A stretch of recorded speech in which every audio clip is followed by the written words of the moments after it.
سلامونه د قبایل نیوز ګرانو کتونکو. نن د جمعې ورځ د اسلام آباد څخه راغلي د سلیمان خیل قبایل مومنټ مرکزي عهدهداران او دغه رنګه نوابزاده محبوب خان جوګزی او یو شمېر نور د ضلعژوب د سلیمان خیل قبیلې مشران په سمبازه کې د سلیمان خیل قبیلې د ستونزو په اړه باندې میټینګ روان دی. نه روډ شته، نه هسپتال شته، نه یعنې انساني حقوق چې محرومه دي.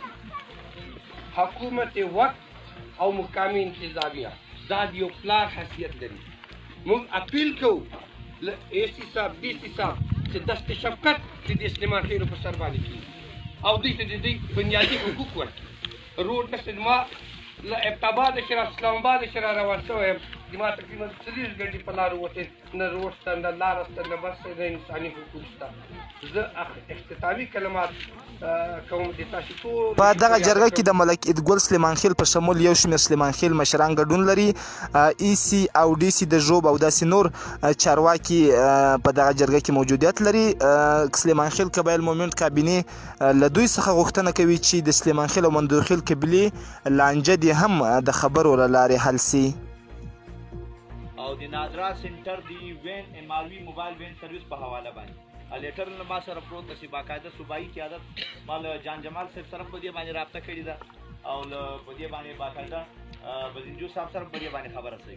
صرف او صرف د تاسو تنازع له وجې نه، تاسو جګړې له وجې نه، او تاسو د مسایلو د حل کولو له وجې نه دا مسایل نور ټول اختیاري. نو اوس حکومت هم شکرګزار یو، د مجلس هم شکرګزار یو، سپیشلی هغه ذمہداران چې هغه ماشاءالله په سمبازو لیول باندې یو قیادت لري. نو کمشنر صاحب سید عمرانی صاحب، موږ رمضان فلاح صاحب برادرم، دا نور چې اے سی صاحب محترم نواب صاحب دوی دلته موجود دي، تاسو موجود دي، دا ټول مسایل به را حل کوو خو په صحیح طریقه باندې یو بل به یو بل خبرې ته به غوږ کېږو، بیا به دا مسایل انشاءالله حل کېږي. نو دا زه له ټولو نه خواست کوم چې دا ټول مسایل په ګراوند باندې حل شوي دي. پرون ما خپله باندې چرمین نادرا سره 2 ورځې مخکې ملاقات کړی. یو هغه وایي چې باقاعده موږ نادرا سنټر دلته بحالوو. نو دوی د هلته موږ ته خپل سیستم را بحال کړي، دوی په منځ کې چې کومه جګړه ده هغه دې کلیر کړي.